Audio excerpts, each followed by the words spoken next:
오늘 우리 주시는 우리 하나님의 말씀입니다. 사도행전 16장 19절에서 26절까지 제가 읽겠습니다. 여종의 주인들은 자기 수익의 소망이 끊어진 것을 보고 바울과 실라를 붙잡아 장터로 관리들에게 끌어가다가 상관들 앞에 데리고 가서 말하되, 이 사람들이 유대인인데 우리 성을 심히 요란하게 하여 로마 사람인 우리가 받지도 못하고 행하지도 못할 풍속을 전한다 하거늘 무리가 일제히 일어나 고발하니 상관들이 옷을 찢어 벗기고 매로 치라 하여 많이 친 후에 옥에 가두고 간수에게 명하여 든든히 지키라 하니, 그가 이러한 명령을 받아 그들을 깊은 옥에 가두고 그 발을 착고에 든든히 채웠더니 한밤중에 바울과 실라가 기도하고 하나님을 찬송하며 죄수들이 듣더라. 이에 갑자기 큰 지진이 나서 옥터가 움직이고 문이 곧 다 열리며 모든 사람의 매인 것이 다 벗어진지라. 아멘. 어려움이 있을 때 원래도 아마 여러분들이 은혜 가운데 오늘까지 왔지만은 새해에도 살다가 여러분 인생에 많은 옥문들이 있습니다. 나를 가두게 하고 불행하게 하고 실패도 하게 하고. 자, 옥문을 여는 방법은 하나입니다. 새해에도 이 방법으로 여러분 인생의 옥문을 열어젖혀야 돼요. 소리를 지르고 통곡을 하고 문을 흔들고 그렇게 해봐야 옥문은 안 열립니다. 하나님 앞에 매여가지고 기도하고 찬송하면 여러분 인생을 가두는 그 옥문들이 활짝 열어젖혀지는 역사가 일어날 겁니다. 살다 보면 그런 일들을 우리는 겪습니다. 나를 올가매기도 하고 가두게도 하고 절망하게도 하고. 그럴 때마다 우리가 일어나고 승리하는 길은 하나입니다. 기도하고 찬송하는 거예요. 성령의 역사로 우리는 일어나게 되고 승리의 길을 가게 될 겁니다. 우리 송구영신 예배 우리 한 해를 이래 보내면서 또 새해를 맞으면서 인생이 가는 길이라는 것이 무엇인가 하는 의미를 한번 생각해 보는 시간이 돼야 됩니다. 또 한 해 가고 또 새해가 오고 또 한 해 가고 새해가 옵니다마는 진정한 새해는 우리 삶이 얼마나 지혜롭고 복되게 사느냐 그건데, 지혜롭고 복되게 사는 인생은 어떤 인생을 말하는 거냐, 그거를 한번 깊이 생각해 보는 시간이 돼야 될 겁니다. 그래야 진정한 새해가 되기 때문에. 여러분 인생이라는 것은 뭐냐? 나그네입니다.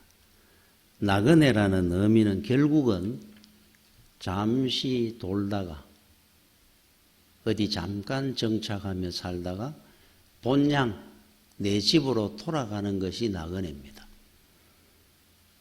걷고 도는 것에 그것이 내 정착지가 아니고 내 본향은 따로 있다는 의미입니다. 본향으로 다 돌아가는 그것이 우리 나그네 같은 인생인데, 그럼 우리 본향이 어디 있냐? 우리의 본향은 아버지가 계시는 저 하늘나라의 저 아버지 하나님의 집입니다. 천국. 우리 본향입니다. 우리가 그쪽으로 가는 거예요. 마지막에. 이 땅은 나그네입니다. 2박 3일, 4박 5일 왔다 가는 겁니다. 본향으로. 밖이 아무리 좋아도 집보다 더 좋은 데는 없습니다. 아무리 좋은 데 가서 놀아도 피곤하고 지칩니다. 집에 왔을 때가 편안하잖아요. 이 땅에서도. 잠도 깊이 자고. 앞으로 우리가 쉴 수 있고 평안이 있는 곳 본향, 바로 천국입니다. 하나님을 모르는 사람들은 사단마귀가 있는 곳으로 가겠죠. 그래서 둘 것 중에 한 군데로 가게 되어 있습니다. 인생은. 누구나 나그네이기 때문에 천국으로 가느냐 지옥으로 가느냐. 그것이 바로 우리 나그네 인생. 이 사실을 알았기 때문에 야곱은 이런 말을 했습니다. 창세기 47장 9절에 야곱이 바로에게 아뢰되 내 나그네 길의 세월이 130년이니이다. 내 나이가 얼마 못되니 우리 조상의 나그네 길의 연조에 미치지 못하나 험악한 세월을 보냈나이다. 나는 진정한 나그네입니다. 나그네라는 말을 두 번을 썼어요. 애굽의 바로왕 앞에 가가지고 네 나이가 얼마냐 물었을 때 했는 말입니다. 야곱이 내 나그네 길의 인생 130년이다. 아마 좀 또 이제 우리가 100세를 산다. 요즘은 120년을 산다. 그러고 우리 기대를 갖습니다. 점점 우리가 건강이 좋아져 가지고.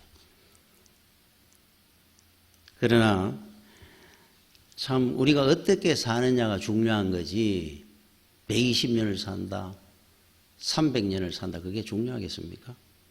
영혼에 비하면 잠깐 가는 거죠. 앞으로 우리가 가는 곳은 1억 년, 1000억 년을 사는 영혼이라는 곳에 그곳이 중요한 것이 어느 쪽으로 가느냐가. 야곱은 참 지혜로운 사람이죠. 그런데 우리는 보통 야곱 같은 사람 안 좋아합니다. 굉장히 약삭 빠르고 머리 잘 돌아가고. 그런데 우리 하나님은 늘 이렇게 표현을 했어요. 스스로를. 나는 아브라함의 하나님, 이삭의 하나님, 야곱의 하나님이라. 아브라함, 이삭은 이해가 됩니다. 참 어떻게 보면 정직하고 순수했거든요. 야곱 같은 사람 별로 안 좋아합니다. 그런데 왜 하나님은 나는 야곱의 하나님이라 스스로를 표현했느냐 하면은 하나님은 굉장히 좋아하는 스타일이 있어요. 사람들을 볼 때. 그러니까 하나님이 좋아하는 스타일의 삶을 살아야 되는데 우리가 어떤 사람이냐. 이 땅에 사는 날 동안에 나그네임을 알고 항상 야곱처럼 본향을 바라보고 본향을 생각하고 의식하고 이 본향을 준비하고 사는 그 사람을 하나님은 지혜로운 자라 그럽니다. 하나님이 좋아하는 스타일이에요. 여러분들도 본향을 늘 준비하고 살 줄 아는 지혜로운 자가 되어야 됩니다. 여러분 인류 역사에 제일 오래 살은 사람 우리 성경에 나오는 머두셀라 969살 1000년을 거의 살았습니다. 이 사람이 그런데 나중에 갈 때 저는 그런 생각이 듭니다. 인생은 화살 같고 금방 지나갔구나 했을 것 같아요. 이 사람도 우리 옛날에 보통 사람도 50년, 60년 겨우 살 때 사람이나 1000년을 살은 사람이나 금방 갔다 그랬을 것 같아요. 아쉬워하고 조금 더 살아봐서 막 했을지 모릅니다. 인생은 다 그렇거든요. 한 1000년 살면 실컷 살았다 할 것 같습니까? 안 그렇습니다. 그런데 앞으로는 이제 우리가 120년을 살 거다 하면서 그걸 기대를 갖습니다. 언제는 세월을 많이 못 살아가지고 우리가 본영을 의식 안 하고 준비 안 하고 살았습니까? 주기철 목사님은 47까지 살았습니다. 손양은 목사님은 48까지 50도 못 살았어요. 짧은 인생이지만 그분들은 정말 본향을 준비하면서 하나님 영광 돌리면서 살았잖아요. 원 없이 살았던 겁니다. 그게. 그러니까 오래 사는 것이 중요한 것이 아니라 머두셀라처럼 라멕처럼 1000년 살았다 500년 살았다. 그보다 어떻게 살았느냐가 중요합니다. 그래서 여러분들이 늘 생각할 때 인생 나그네 길이니까 우리 본향을 의식하고 살아야 됩니다. 그리고 준비하고 살아야 돼요. 한 30년 전에 제가 이 말씀을 전한 적이 있는데 그 당시에 10년에 10억 모으기 가는 뭐 그런 게 유행을 한 적이 있어요. 10년 동안 10억 모으는 방법 뭐 이런 게 막 나와가지고 그래서 그거를 생각하고 있는 젊은 부부에게 인터뷰를 하면서 10년 뒤에 10억을 모으면 뭐를 하겠습니까? 물으니까 정원이 있는 집을 그 당시만 해도 10억이 굉장히 큰 돈이었겠죠. 정원이 있는 집을 갖고 싶다는 거예요. 10억을 모으면. 거기서 행복하게 살고 싶다 그럽니다. 며칠 전에 삼성 이재용 회장이 그런 말을 했더라고요.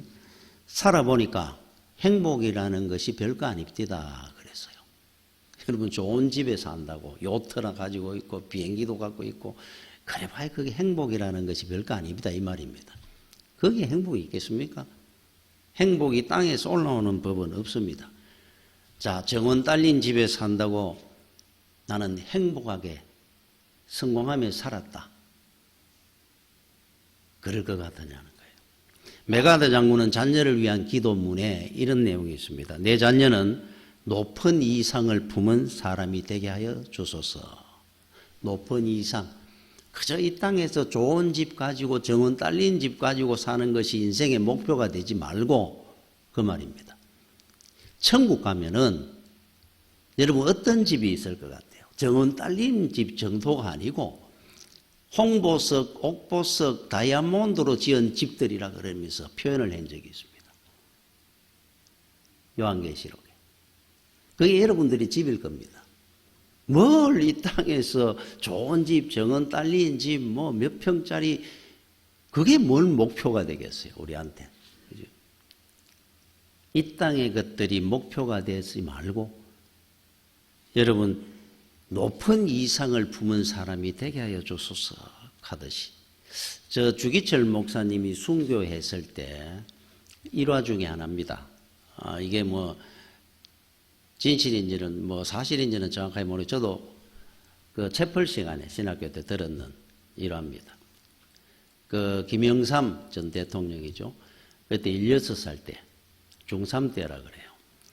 주기철 목사님이 이제 순교했다는 그 소식을 듣고 책상에서 손을 잡고 맞잡고 하나님 앞에 기도를 했다는 겁니다. 하나님, 이 땅에 큰 별이 떨어졌습니다. 제가 앞으로 하나님을 위한 이 땅에 큰 별이 되게 해주시옵소서. 사실이라면은 멋있습니다. 그거는. 정말로 높은 이상을 가진 큰 뜻을 가지고 있는 사람이잖아요. 그런 걸 품고 살아야죠. 뭘 이 땅에서, 결국은 우리는 이 땅의 삶이 아니고 갑니다. 얼마를 더 산다, 그 차이가 얼마나 있겠어요, 사실은. 아프레셀라 하는 말 알죠? 어느 법대를 졸업 한 말학기를 놔둔 한 청년이, 학생이 학비가 없어가 옆에 있는 교회를 찾아가가지고 주교 신부님한테 이야기를 한 겁니다. 한 학기 남겨놓고 있는데 학비가 없어가지고 졸업을 못하게 됐습니다. 도와줬으면 좋겠습니다. 그때 신부님이 그러냐고. 안 그래도 하나님이 당신을 위해서 이게 준비했는 모양이라고. 어떤 사람이 와가지고 이걸 장학금으로 써달라고 마침 돈을 놓고 간 것이 있다. 이걸 가지고 와가지고 쓰십시오. 너무 반갑고 기쁩니다. 그래서 받아가지고 돌아서 나오는데 그때 신부님이 부릅니다. 학생, 예, 내 하나만 물어보고 싶은 게 있는데 뭡니까? 자, 대학을 졸업하면 자네는 그 다음에는 뭐 하려고 그러나? 나는 변호사가 될 겁니다. 그 다음에는 돈을 많이 벌 겁니다. 그 다음에는 결혼을 할 겁니다. 그 다음에는 좋은 집에 살 겁니다. 그 다음에는 자꾸 묻는데 할 말이 탁 끊겨 있습니다. 결과는 뭔 말이겠습니까, 그게? 결국 너는 죽을 거 아니냐, 종착지는. 우리가 죽는데 뭘 거기에 돈 좀 더 벌다, 내가 이 땅에서 좋은 집에 살고 좋은 데 결혼을 하고 결국 죽는데 그거는 생각해 봤느냐 하는 의미잖아요. 그 학생이 고개를 숙였습니다. 그리고 졸업을 했습니다. 그 소리가 계속 귀에 맴돕니다. 그 다음에는 아프레셀라. 그분은 나중에 신부가 됐답니다. 자기 책상 머리에 늘 써놨답니다. 아프레셀라. 그 다음에는. 여러분들이 어떤 계획을 세우거든 분명히 스스로 묻으십시오. 그 다음에는 내가 뭘 할 건지, 그 다음에는 또 내가 어떻게 될 건지. 결국 마지막에는 죽음입니다. 인생은. 이 땅엔 영원한 생명이 없으니까. 그 이후에는 준비를 했느냐라는 걸 스스로 물으라는 뜻이에요. 그 이후는 준비가 되어 있는지. 그래서 그 사람은 나중에 죽고 난 뒤에 그 신부님 묘비에 아프레셀라라고 써놨다 그럽니다. 지혜롭게 살아야 됩니다. 철로 역정에 이런 내용이 나오죠. 주인공 크리스찬이 좁은 문을 지나가지고 걸어가는데 해석자를 만납니다. 인도자죠. 해석자가 자기 집에 데려가 대접을 합니다. 그런데 집이라고 들어가니까 응접실이 굉장히 넓고 큽니다. 그런데 사람들이 없었는지 그동안 먼지가 하얗게 바닥이고 가구고 다 있어요. 그 해석자가 머슴을 부릅니다. 깨끗하게 서르라 그랬어요. 머슴이 빗자루를 가지고 돌아가면 막 서는데 온 막 응접실 아니면 먼지로 확 찼습니다. 숨을 쉴 수가 없습니다. 한여를 불러가 물을 뿌리라 그랬습니다. 한여가가 물을 쫙 물조르기로 뿌렸습니다. 그리고 그 다음에 싹 쓸어내는데 먼지도 안 나고 깨끗하게 되면서 안은 고요해진 거예요. 그래서 이야기를 합니다. 먼지는 우리 인간의 죄고 빗자루로 확 쓸어가지고 드러낸 그 먼지가 확 일어나는 그것은 율법이고 율법은 우리 죄를 알게 합니다. 온 먼지를 일으키듯이 율법은 우리 죄를 확 다 끄집어내 줍니다. 단 해결은 안 합니다. 알게만 해주죠. 그 뒤에 머슴이 와가 물조리기로 뿌리고 쓸어내니까 먼지도 없이 조용하고 깨끗하게 쫙 바뀌어 있어요. 이거는 복음입니다. 복음은 우리를 변화시킵니다. 죄만 알게 하는 것이 아니라 깨끗하게 우리를 씻어내 줍니다. 자, 그런데 옆에 보니까 그림이 2개 있어요. 해석자의 집에. 한 그림은 보니까 절망이라고 하는 감옥에 갇혀가 고개를 푹 숙이고 있는 한 사람의 그림이고, 또 한 곳에는 벌벌벌 떨며 침상에 쪼그리 앉아있는 한 남자의 그림입니다. 2개의 그림이 있어요. 이거는 뭡니까? 물었습니다. 그러니까 그 절막이라는 철장에 있는 그 그림에 있는 사람이 말을 합니다. 나도 당신처럼 굉장히 신실하게 살았습니다. 그러나 사탄의 유혹에 빠져가지고 방황하게 되고 방탕하게 살다가 지금 와서 돌아서 보니까 너무 절망감에 두렵고 떨립니다. 심판을 생각하니까. 그래서 스스로 절망하고 있습니다. 말씀도 귀에 안 들립니다. 회개를 해도 회개가 안 됩니다. 그때 해석자가 크리스찬에게 이야기를 합니다. 당신도 저렇게 될 날이 올 겁니다. 있을 겁니다. 살다 보면 절망에 빠질 때가 있을 겁니다. 하나님 말씀을 제대로 순종하지 못할 때가 있을 겁니다. 그러니까 천국 가는 그날까지 긴장하고 경계하면서 기도하면서 하십시오. 해법을 가르쳐 줍니다. 자, 2번째, 침상에 앉아가 벌벌 떨고 있습니다. 한 남자가. 당신은 누굽니까? 이 사람이 그럽니다.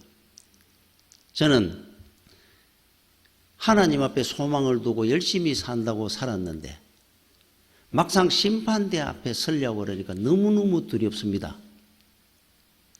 그래서 두려워 떨고 있는 겁니다. 그 해석자가 크리스찬에게 묻습니다. 당신은 이런 적이 없습니까? 저도 마찬가지입니다.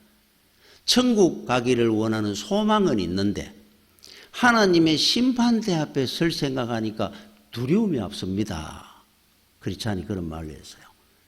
그때 해석자가 이래 이야기를 합니다. 하나님이 주신 큰 은혜의 2가지 선물이 있는데 그것이 바로 소망과 두려움입니다. 이해가 됩니까? 자, 우리는 천국에 소망을 두고 삽니다. 이 굉장히 큰 은혜잖아요. 힘이 들고 어려울 때 천국 바라보면 힘이 생깁니다. 용기가 생깁니다. 위로를 받습니다. 그것만 있으면 안 돼요. 그런데 두려움을 갖고 있어야 됩니다. 심판에 대한 하나님을 생각할 때 두려워해야 됩니다. 우리는 생각할 때 하나님은 사랑의 하나님, 용서의 하나님 그쪽으로 너무 가다 보니까 두려움이 없으면 경건이 없어져요. 경건은 뭔 뜻인 줄 압니까? 두려워하다 그런 뜻이에요. 제가 한번 그런 이야기를 했었죠. 제가 어릴 때 주일학교 초등학교 1, 2학년 다니고 이럴 때 교회를 가면은 그 당시에 의자 없는 그냥 이래 마룻바닥이었잖아요. 막 뛰놀고 이랬습니다.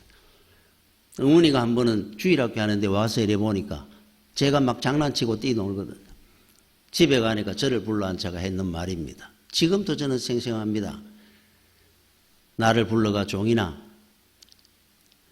교회 강대상이 있잖아. 그때 강대상은 컸어요. 그 강대상에 뿔이 6개 있다. 기퉁이마다. 그게 어디서 나오는 말인지는 모르겠습니다. 네가 떠들고 놀면은 뛰다니면은 그 뿔로 네 다리를 찌를 거다.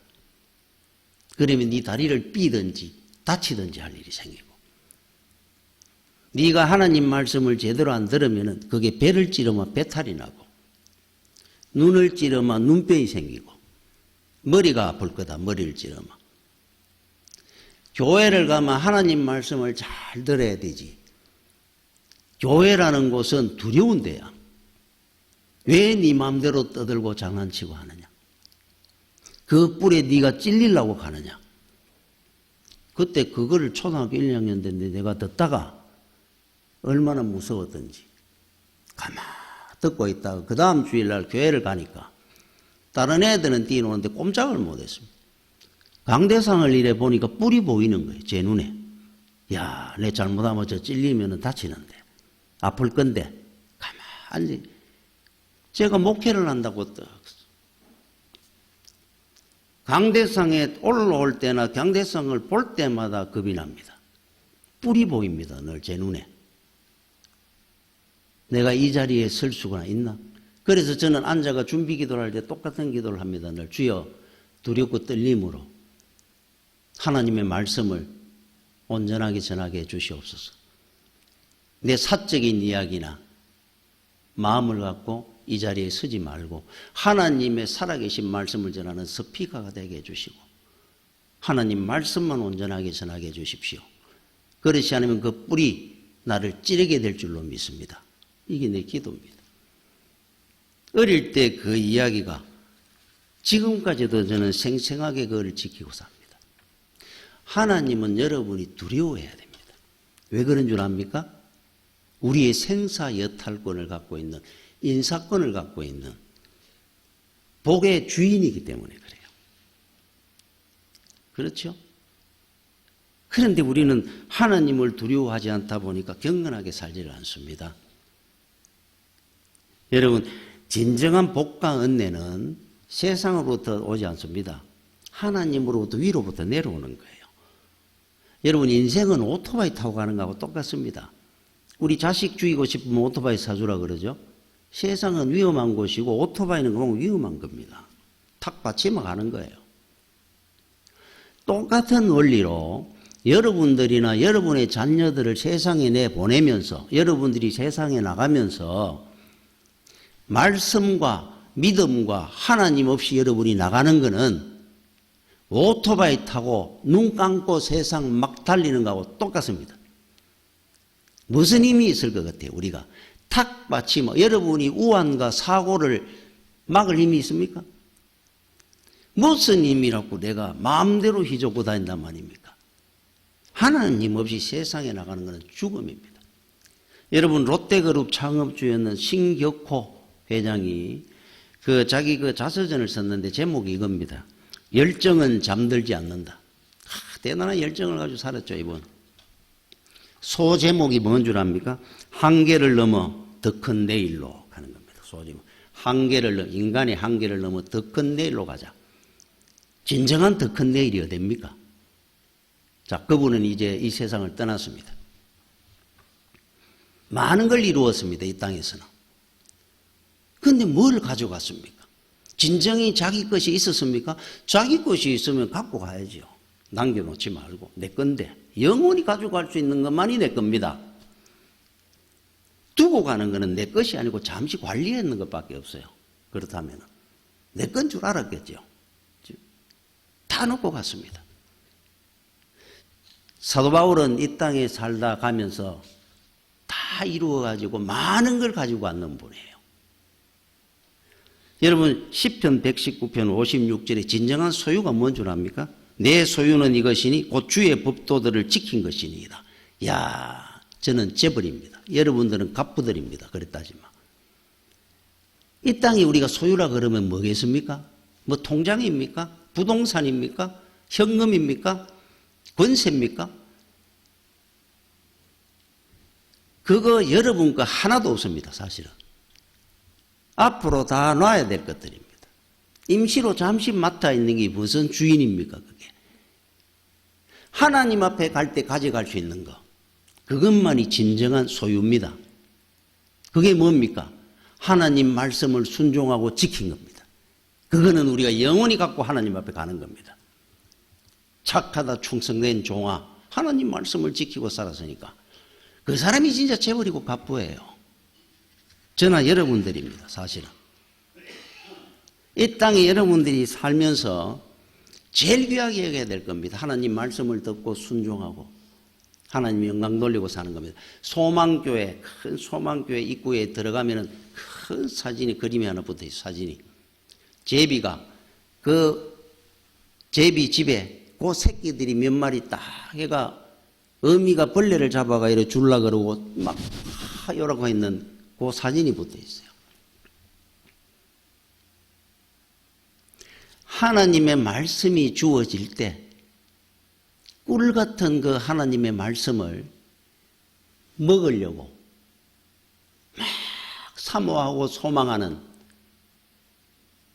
그 삶이 가장 복된 인생의 삶입니다. 영원한 소유입니다. 그거는. 새해에는 여러분들이 세상의 건 욕심내지 말고 하나님의 말씀을 듣고 막 사모하고 소망하고 사는 여러분들이 되셔야 됩니다. 그렇게 살아야 됩니다. 그래서 저는 우리 교인들을 좋아하는 중에 하나가 여러분들입니다. 바로 하나님의 말씀을 제비 새끼가 어미가 주는 그 먹이를 먹으려고 막 하는 그 목적으로 여러분들은 하나님의 말씀을 듣잖아요. 그게 얼마나 큰 은혜입니까? 우보천리라고 소걸음으로 천리를 간다. 빨리 달려가 멀리 못 가는 것보다 한 걸음 한 걸음 가면서도 천국까지 포기하지 않고 가는 믿음의 길이 귀한 겁니다. 가십시오. 천국까지. 그죠? 천천히 걸어가는 겁니다. 여러분, 우리 인생의 시간, 그죠? 시시각각 우리는 좁혀져 옵니다. 우리는 모릅니다.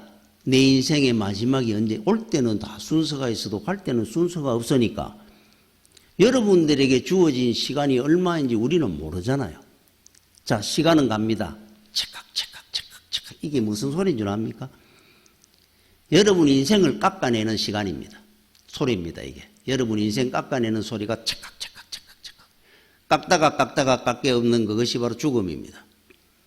그러면 이 땅에 가장 여러분들이 성공하고 멋지게 사는 길이 뭡니까? 내가 내 인생을 잘 깎아내가지고 살 수 있습니까? 그렇게 못 삽니다.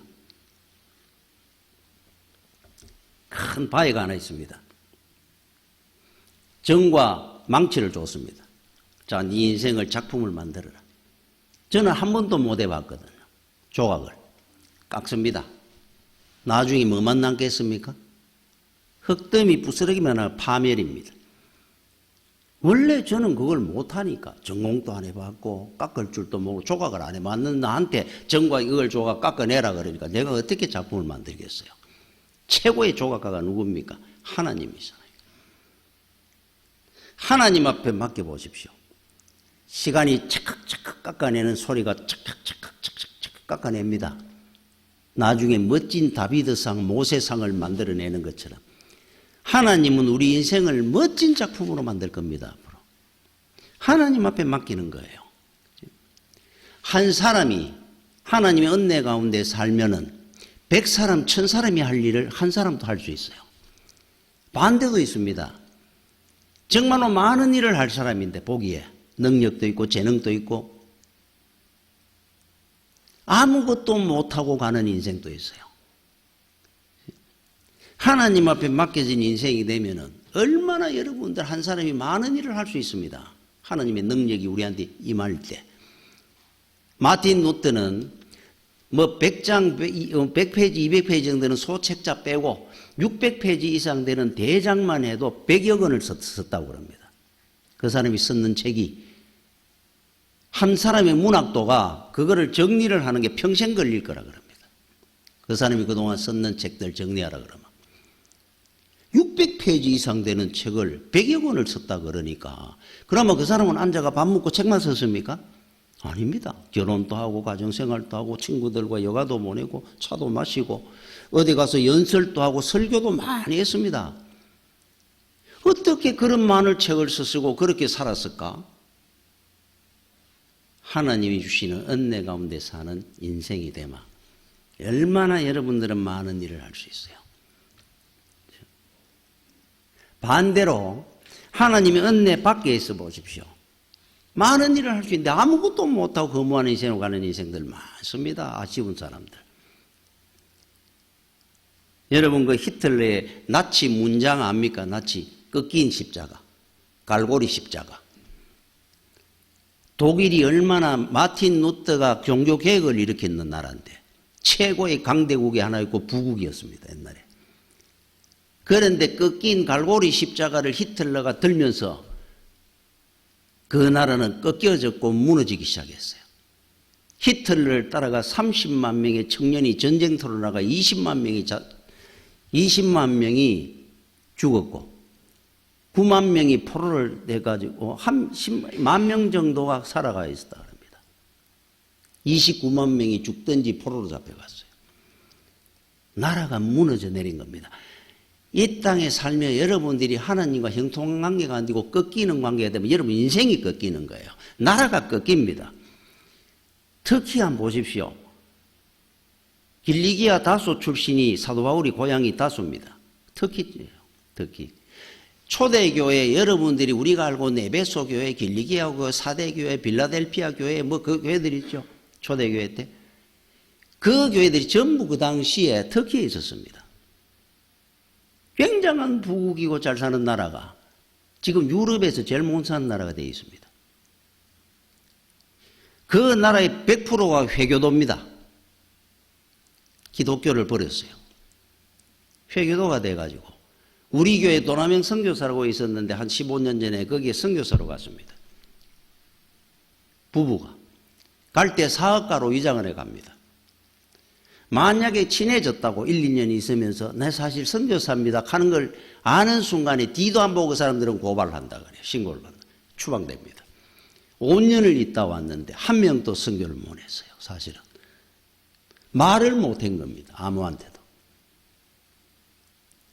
여러분들이 기억하셔야 됩니다. 하나님을 떠나마 모든 귀한 것들이 다 떠납니다. 하나님을 가까이 하면 세상에 귀하고 은혜로운 것이 다 여러분들과 가까이 하게 될 겁니다. 이게 답입니다. 하나님을 두려워하고 살면 세상이 두려울 것이 없습니다. 다윗이 골리앗을 두려워하지 않은 것처럼. 그렇죠?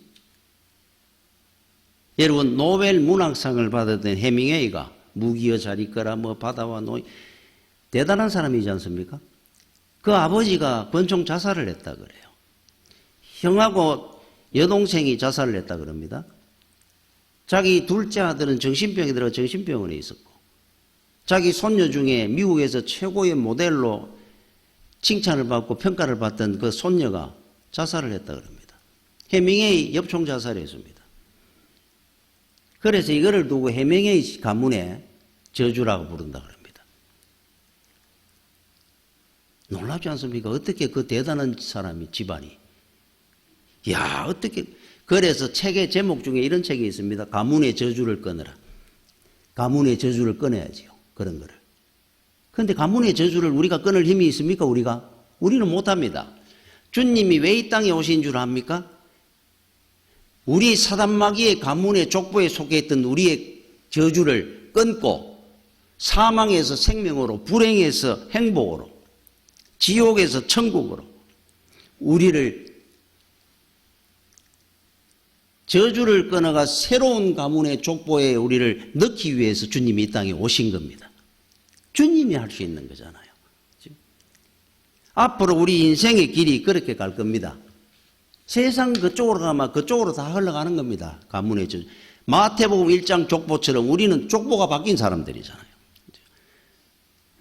승리할 겁니다. 올 한 해는 우리가 이렇게 한 해를 보냈습니다. 분명히 여러분들이 기억하십시오. 하나님 은혜 가운데 살아야 복된 길을 갑니다. 오늘 본문의 말씀 우리에 주는 메시지는 하나입니다. 인생에 사도 바울도 예기치 못한 일이었어요. 여러분을 옥죄는 옥터가 있거든. 옥문이 있거든. 그거 우리 힘으로 못 엽니다. 그런 일을 만나거든 좌절하거나 절망하거나 비관하지 말고 하나님 앞에 기도하고 찬송하면은 옥터가 흔들리며 옥문이 쫙 열어졌기 탄탄대로 인생을 여러분들이 가게 될 겁니다. 사람에게 여러분 의지하지 마시고 우리가 해야 될 일은 하나입니다. 기도하고 찬송하는 겁니다. 옥문을 여는 방법입니다. 밤새 고민하고 옥문을 흔들고 소리 백날 질러봐야 옥문은 안 열립니다. 올 한 해도 은혜 가운데 우리가 살았지만 새해에도 복되고 귀한 은혜 가운데 여러분은 승리하게 될 겁니다. 어려움이 있을 때 기도하십시오. 어려움이 있을 때 찬송하십시오. 여러분을 옥매는 옥문이 열릴 거고 진리가 너희를 자유하게 하리라. 우리는 승리하게 될 겁니다. 기도하겠습니다. 주여 은혜를 감사를 드립니다. 올 한 해도 은혜 가운데 왔습니다. 모든 것이 하나님의 은혜였습니다. 새해에도 우리 하나님 은혜 가운데 승리하기를 원합니다. 이제 한 해 마지막 시간을 보내고 이제 잠시 뒤에 새해의 첫 시간이 시작됩니다. 영광 돌리는 우리 성도들 첫 시간 하나님 앞에 제단을 쌓으니 아버지 새해에도 함께한 이 성도들이 복된 길 가도록 인도하여 주시옵소서. 예수님 이름으로 기도드립니다. 아멘.